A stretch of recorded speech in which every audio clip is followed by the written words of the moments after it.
Grace and peace to all, and thank you for joining us. This is the Geneva class of Stevens Valley Church, the virtual edition, and today we are studying in the Gospel of John, his account of Jesus' trial before Pilate.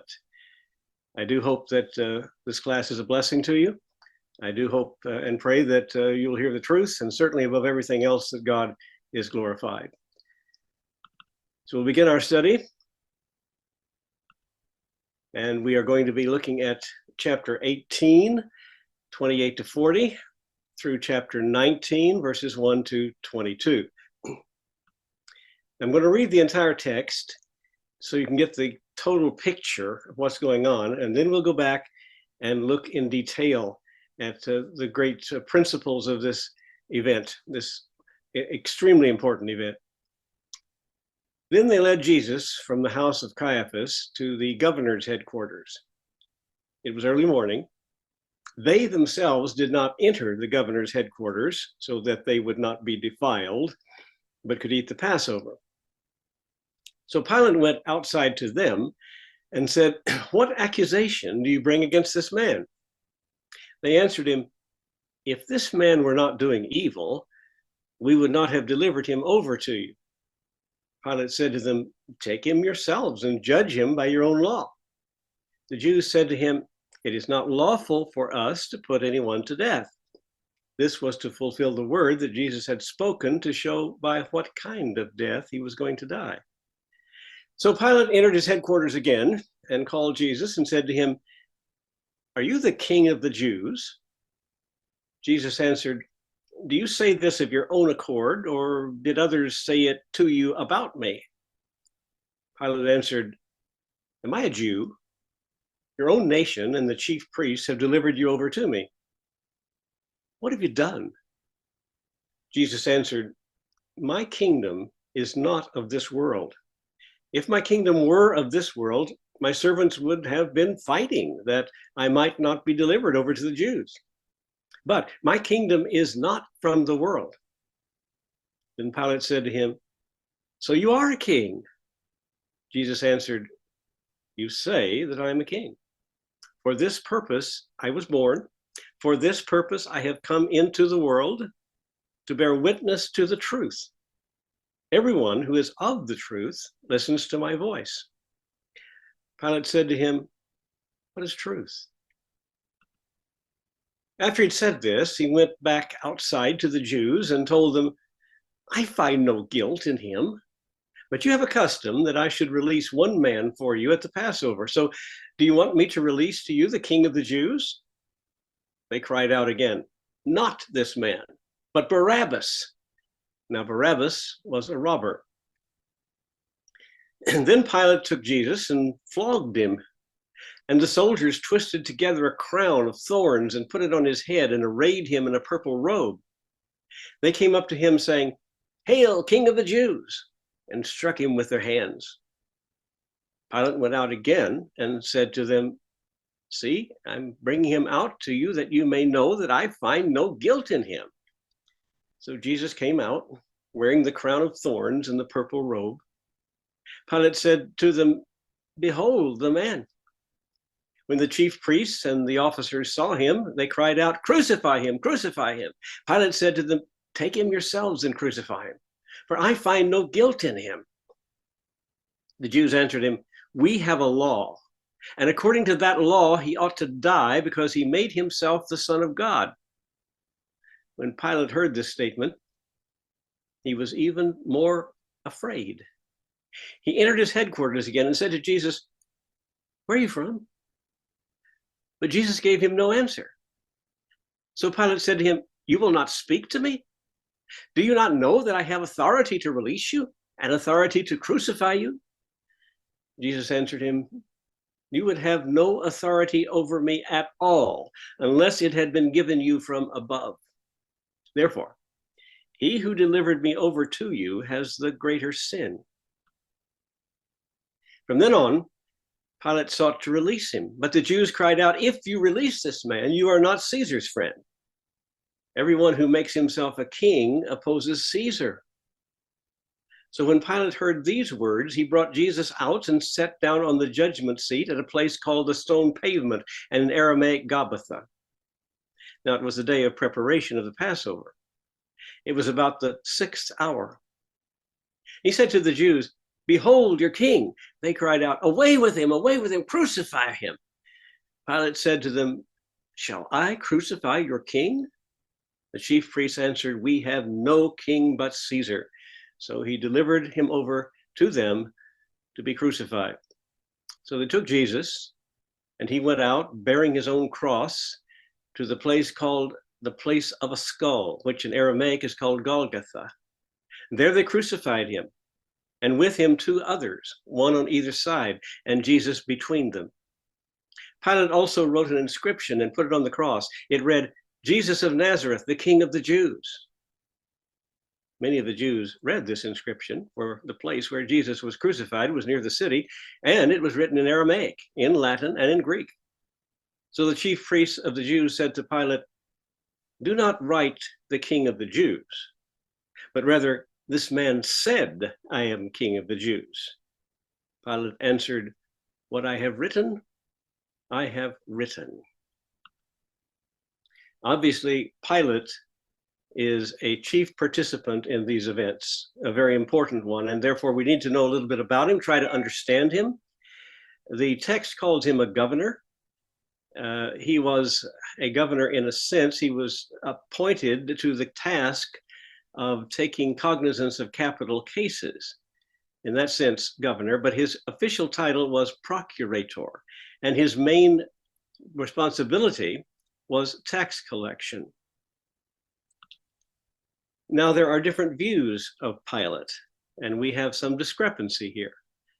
The view that the Gospels present, and which we'll talk about today, is the view of a man who was determined to release Jesus, who felt Jesus was innocent, although he lacked the courage to protect him and make him so that he could go free.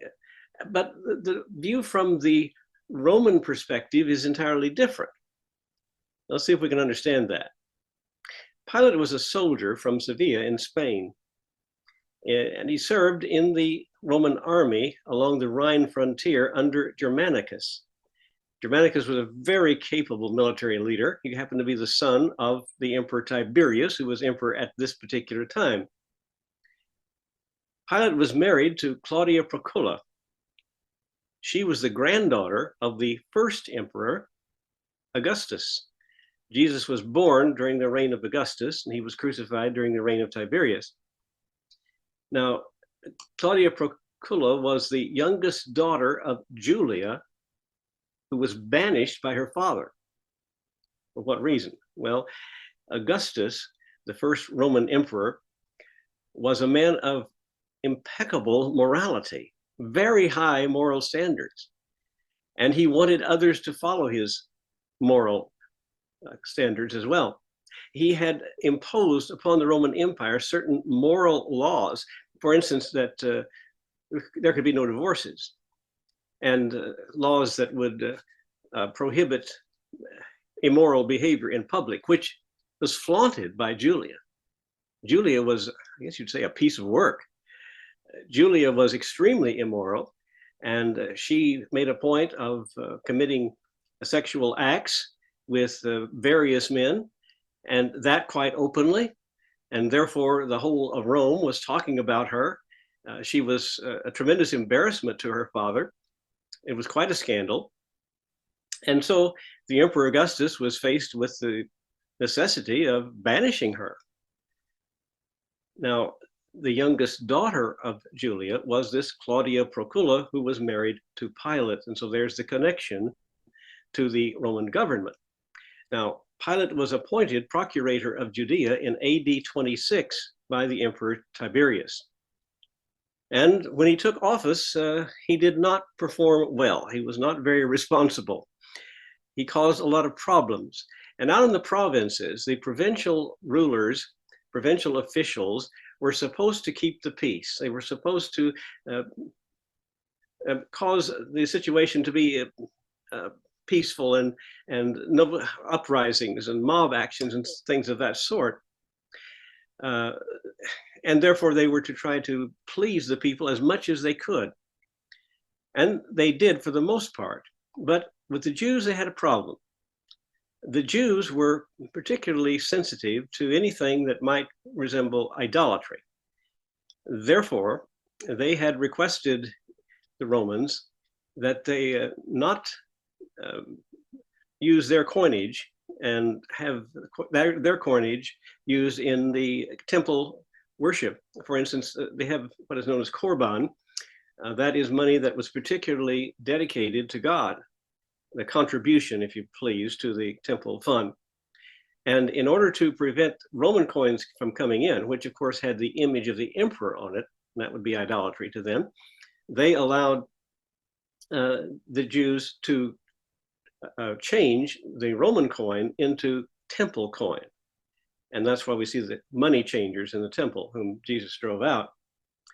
Additionally, the Jews had insisted, or actually demanded, that the Jews not bring their standards into Rome, standards, flags, any type of public display of their eagle emblems, which again, I consider to be idolatry. And the Romans had agreed. We do not bring the standards, the flags, into Jerusalem. So what did Pilate do? He allowed the soldiers to bring these standards into Jerusalem, which offended the Jews greatly. And on one occasion, when there was a protest against this action, he disguised some soldiers as common people and put them out in the mob, and then caused them to brutally attack the protesters and kill a number of them. Also, he took money from the korban, from that sacred fund, to pay for an aqueduct that he was building. So the result was the Jewish people hated him, and there were popular uprisings during his tenure. Now, that information and that picture of Pilate is given to us by Roman historians, particularly by Tacitus and Suetonius. Tacitus was a very good historian. And so I don't think we can say that he presented an inaccurate picture of Pilate. It is true that Tacitus was disposed and perhaps biased against the imperial government because he was a Republican and he would like to see the Republic restored. However, his bias was not so great that he would actually misrepresent Pilate. So I think we'd have to say the picture we get from the Roman historians of Pilate can be considered accurate. So how do we account for the difference? The fact that John and the other gospel writers are going to see Pilate as one who tried diligently to have Jesus released. Well, several reasons for that.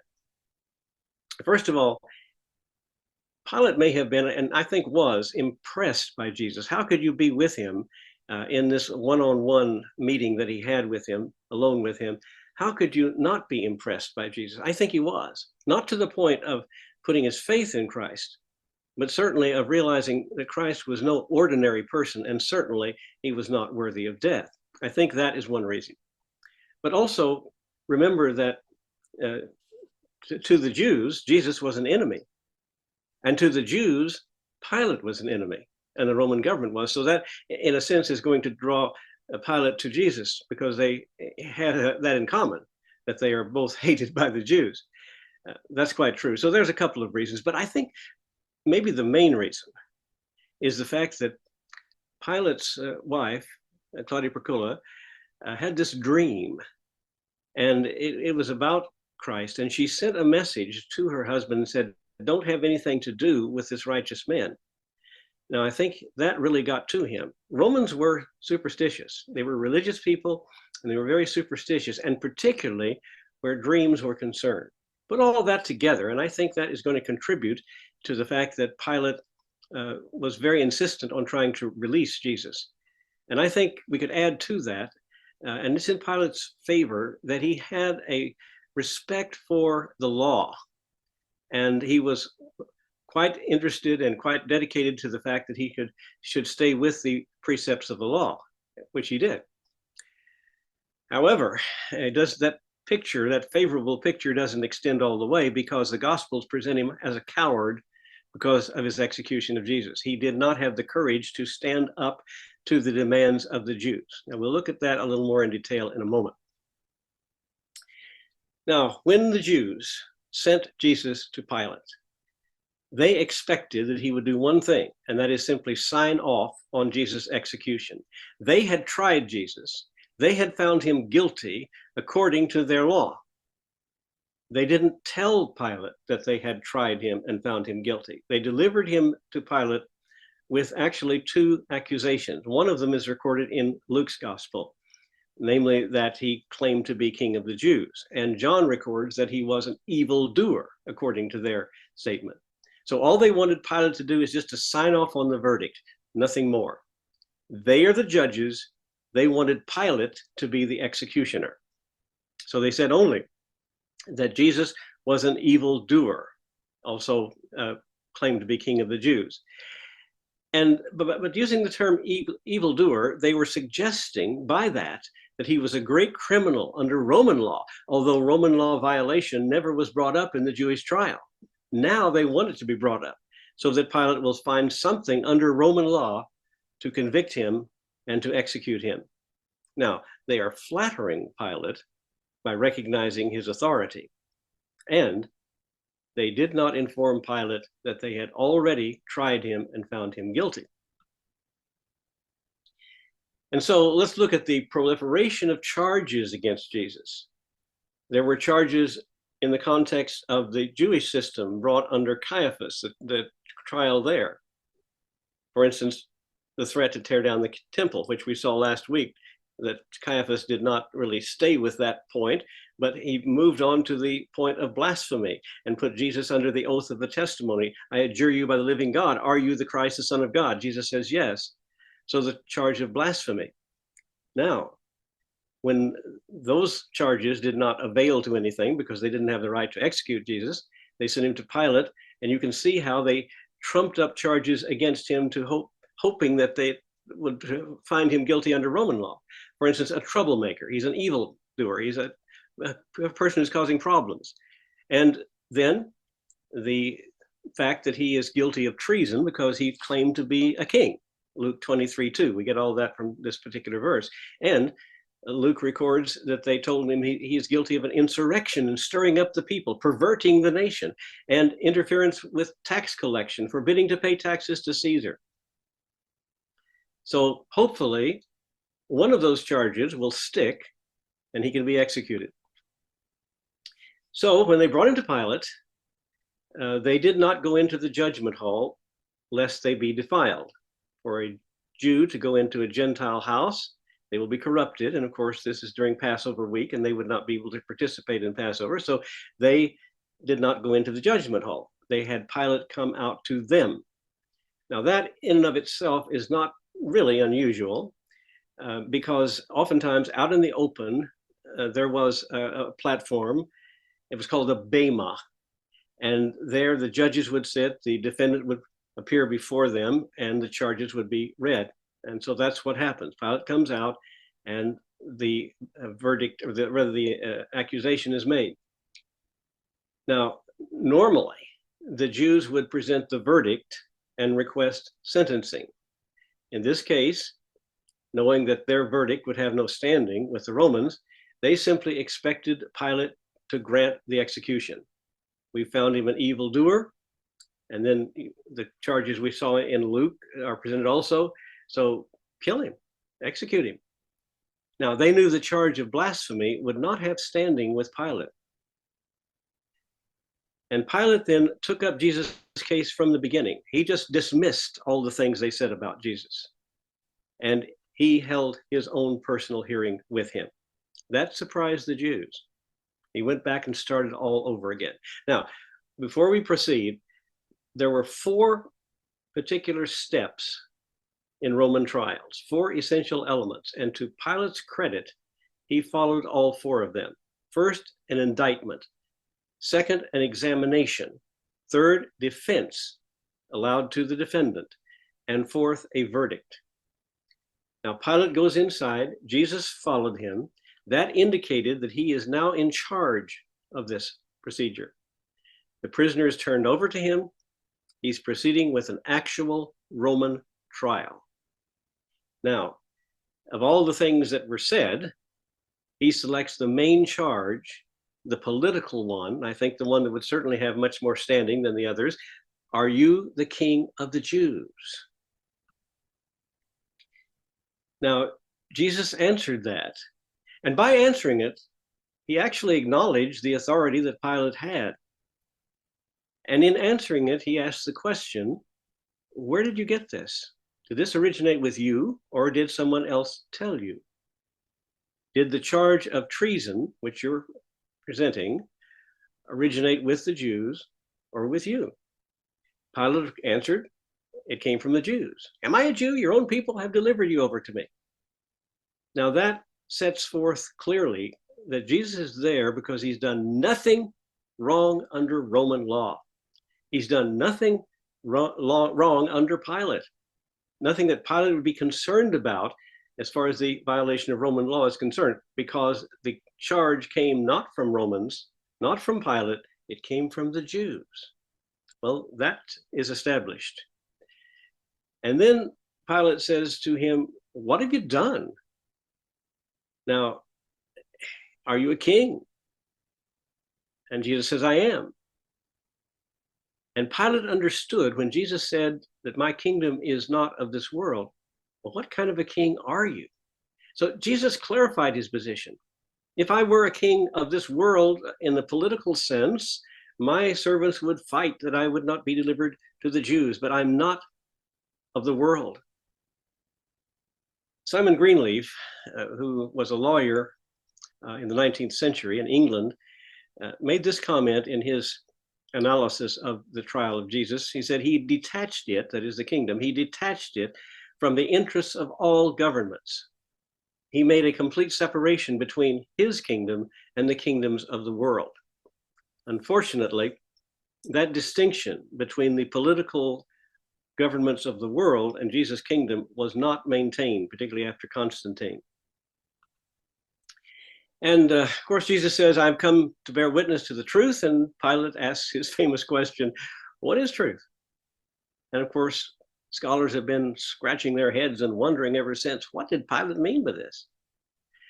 And it's hard to get inside Pilate's head to really understand what he had in mind by this. Now, of course, he was familiar with the Greek Roman religion, which was followed in Rome, and probably was disinterested in it. We don't know, but there's no indication that he was a particularly devout religious person, apart from the fact that Romans generally were religious people. But he's not especially so. And therefore, he was not seriously pursuing an understanding of truth as Jesus meant truth, which of course is truth in an ideological sense, and that was not relevant to this trial. Well, of course, how would Pilate have said it?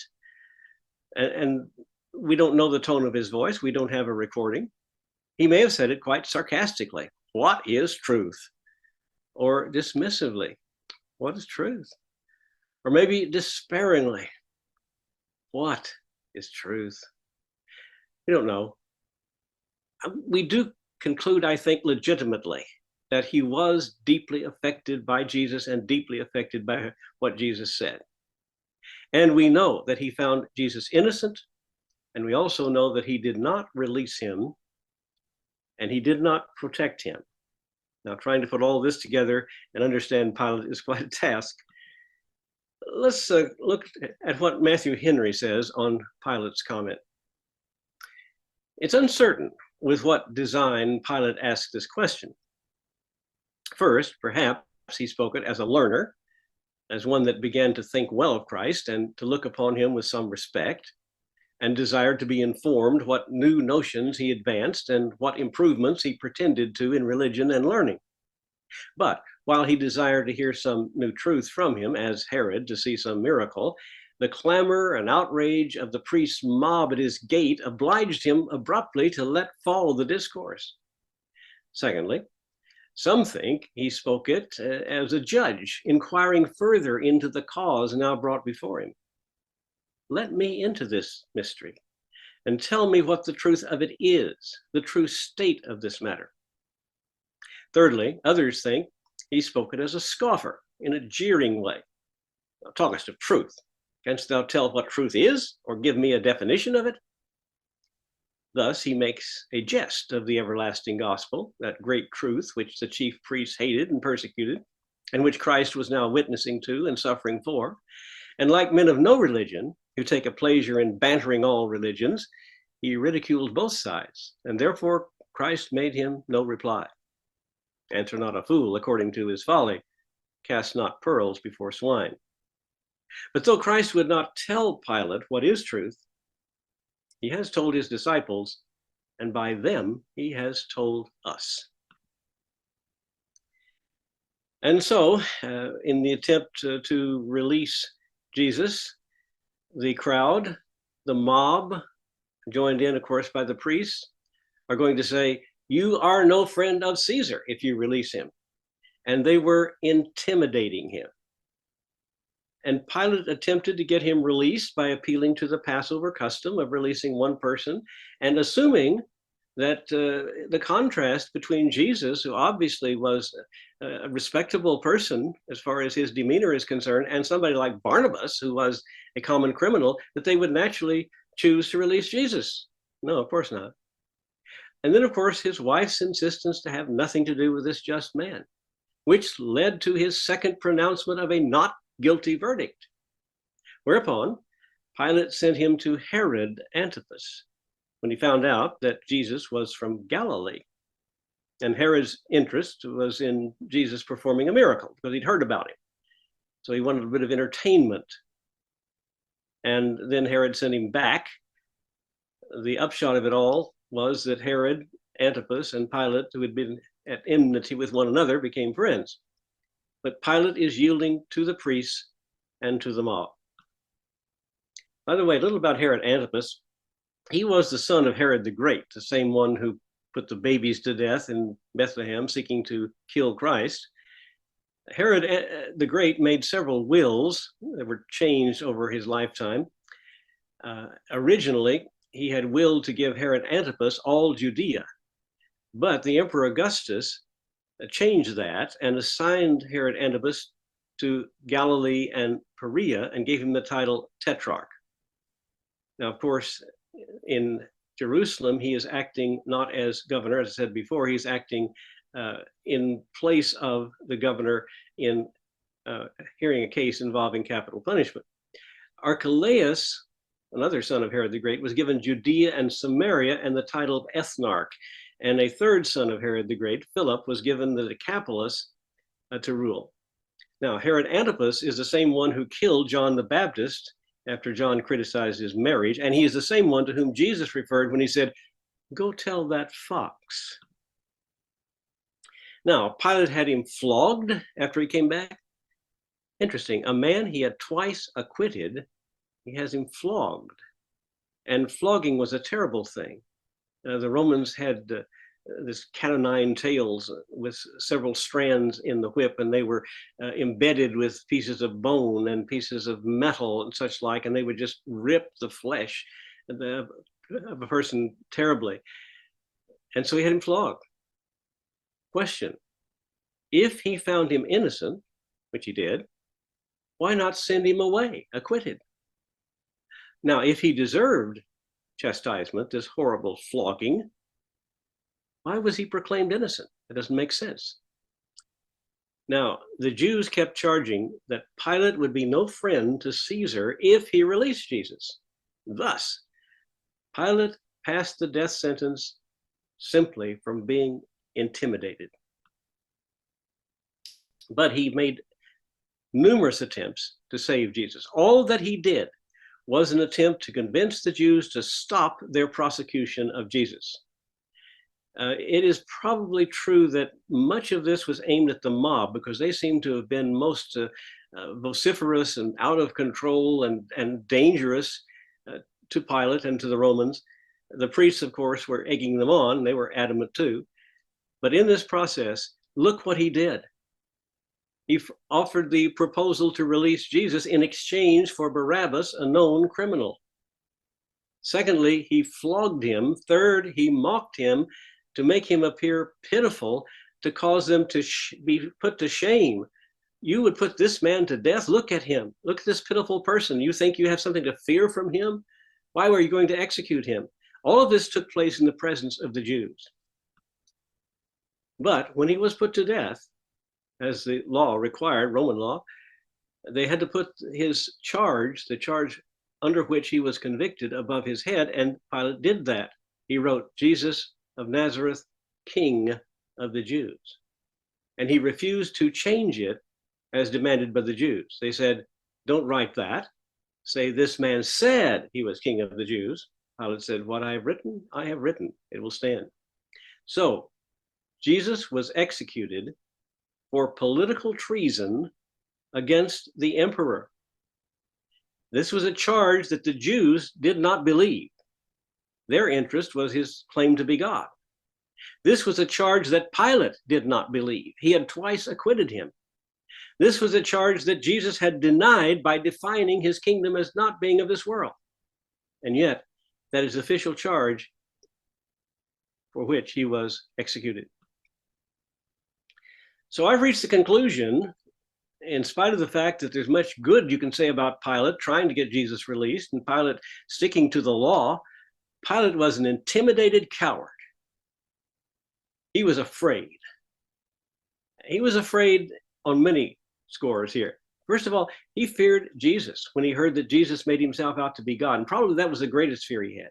He's afraid of Christ. If he really is God, I'm going to get myself in deep trouble if I execute him.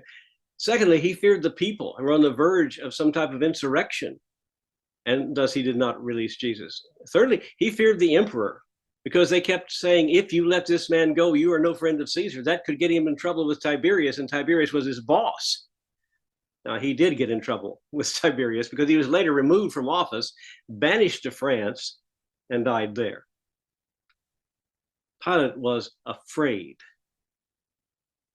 Now, Linsky comments, since when must a judge obtain the consent of the accuser to the verdict he has found?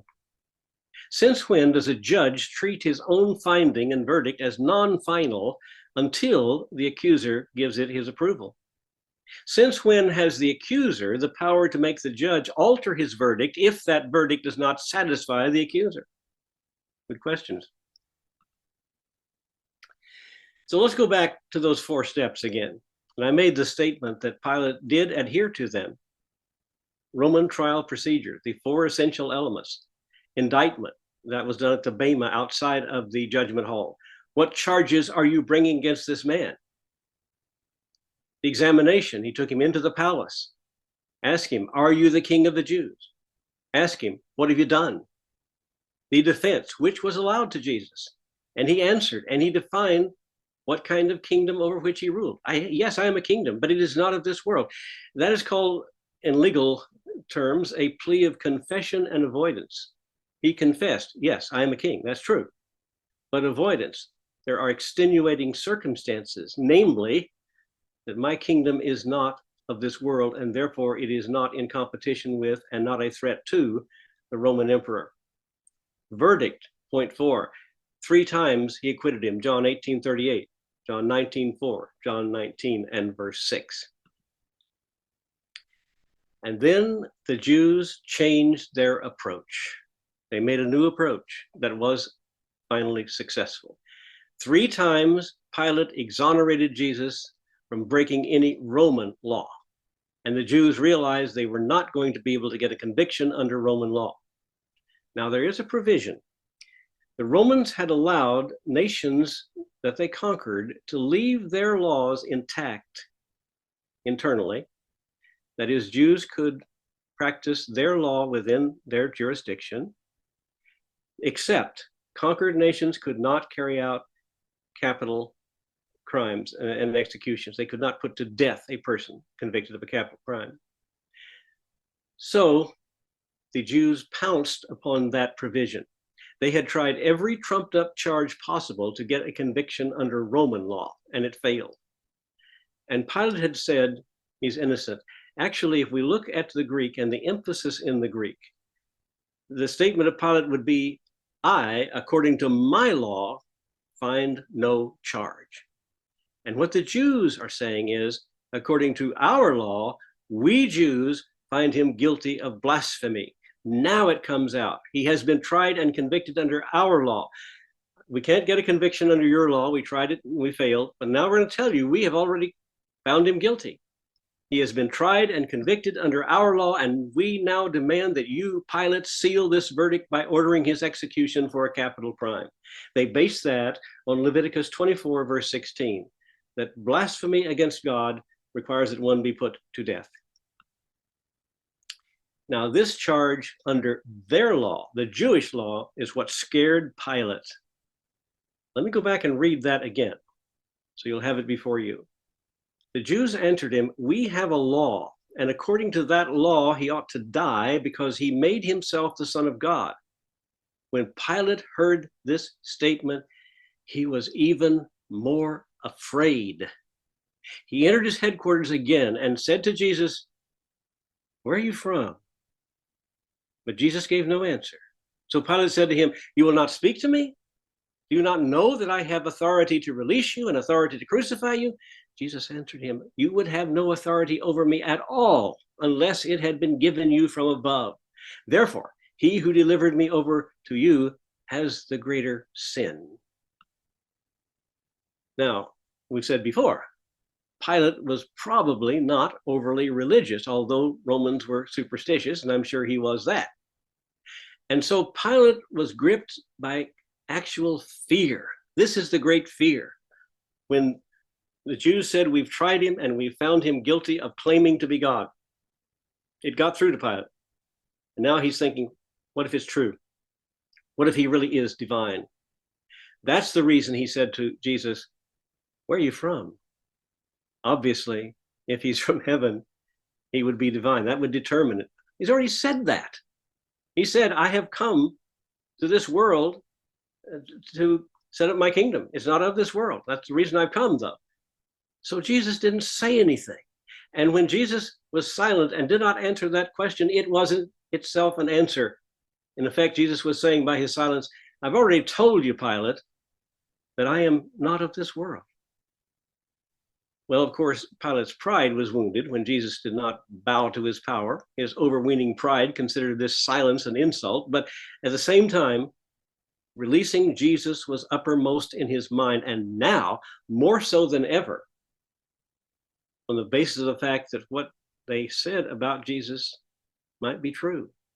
He really might be from heaven. He really might be divine. Therefore, I, Pilate, had better release him, lest I get in trouble. Now, for a moment, let's just compare these two people who had the most authority in condemning Jesus: Caiaphas, the high priest, and Pilate, the Roman procurator. Caiaphas was unscrupulous, hard, determined. Pilate was weak. Pilate believed that Jesus was innocent. He had a respect for the law, but he was weak. Now, as far as Caiaphas was concerned, law was useful only when it served him. Then he could just ignore it, as he did. Not so with Pilate. Caiaphas was determined to kill Jesus. Pilate was determined to release Jesus. Caiaphas was cunning and clever. Pilate was not. He lacked resolve. He lacked ingenuity. Therefore, Jesus concludes, Caiaphas has the greater guilt. Now, Pilate was guilty, but less so than Caiaphas. So Pilate really is on trial. The Jews accused him of not being a friend to Caesar. Therefore, you are an enemy. They made that accusation to Pilate. Now, Pilate could not risk offending Tiberius. On the other hand, Pilate is thinking, what if Jesus really is a God, really is divine? I don't want to risk offending him. So he's kind of caught in the middle here. He had to choose between sacrificing Jesus or sacrificing himself. It was kind of a lose-lose situation. Now he brings Jesus out in this pitiful state, having been flogged and wearing this robe and the crown of thorns, and he says, "Behold your king." And he delivered Jesus not to the prescribed Jewish form of execution, which was execution by stoning, but to the Roman form of crucifixion. Thus, he was fulfilling Jesus' prophecy, because Jesus said that the Son of Man must be delivered to the hand of the Gentiles and be crucified and rise from the dead the third day. That's exactly what happens, and the way it works out by the providence of God exactly fulfills. Simon Greenleaf makes this summary. Here, then, we see the true cause of the condemnation of Jesus. Here we have the judicial and legal proof. Jesus was the victim of a political assassination. He was put to death for the imaginary crime of having aimed at the power of Caesar by calling himself King of the Jews. Absurd accusation, which Pilate never believed, and which the chief priests and the Pharisees themselves did not believe, for they were not authorized to arrest Jesus on that account. It was a new and totally different accusation from that which they first planned, a sudden accusation of the moment when they saw that Pilate was but little affected by their religious zeal, and they found it necessary to arouse his zeal for Caesar. So the official reason for the execution of our Lord was that he was the King of the Jews. Pilate did not yield to the Jews' demand to amend that declaration, and that's providential in and of itself, because indeed Jesus was the King of the Jews. He was crucified at Golgotha, which comes from the Aramaic word for rolled up into a ball shape, and thus it was a skull shape. It was a place where severed heads of criminals were cast. It's a cursed place, like the brook Kedron and like the valley of Hinnom. And to fulfill the scriptures, he died with malefactors. He was lifted up like the brazen serpent in the wilderness.